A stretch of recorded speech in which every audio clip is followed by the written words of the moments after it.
Morning. Morning. Morning. I can see some familiar faces. I think all I'd like to say at the moment is that I'm very pleased to be here. It gives me an opportunity of exchanging views with Mr. Smith and his colleagues and the situation as we see it after the first round of the Geneva conference.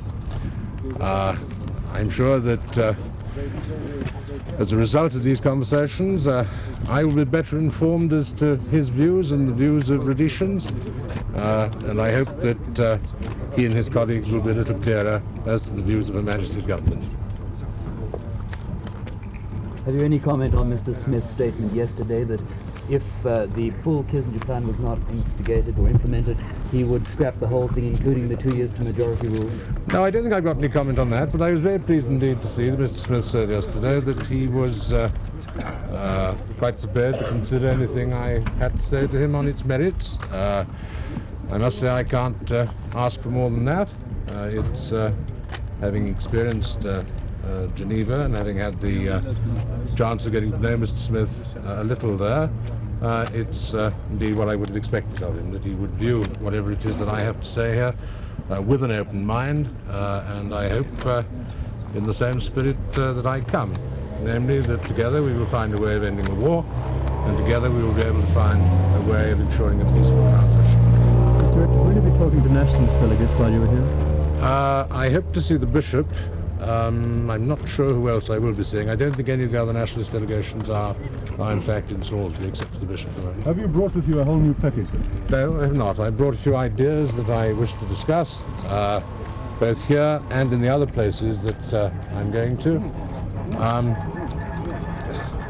On the assumption that our exchange of views here and elsewhere proves helpful and fruitful, I would expect to come back to Salisbury and to the other places that I'm going to visit, have visited, with perhaps firmer proposals in a week or so. Your proposals at the moment are still fairly negotiable and flexible. Oh, certainly, yes. Certainly. I mean, I saw somewhere that there was a feeling here that I'd come merely with a cut-and-dried plan and I'd take it or leave it a set of proposals. That really is not so. I've come with some ideas which Her Majesty's government think might help resolve the situation. There's no question at all of presenting the Rhodesian people here with an ultimatum on a take-it-or-leave-it basis. None of that. Mr. Smith stand. Mr. Richard, will you be seeing the new political party of Chief Giraffe? I haven't had any requests that they should see me, but from them that they want to see me, if they ask to see me, certainly I should see them. Would you give them a seat at the reconvened talks? Well, I think I'd better see them first, haven't I? Know what they have to say.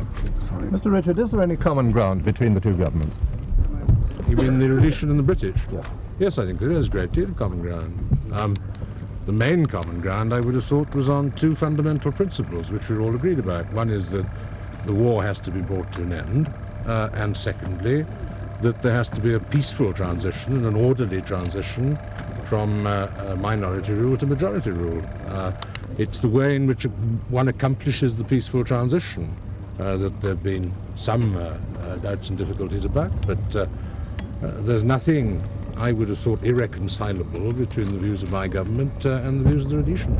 This is despite Mr. Smith's stand on the Kissinger plan.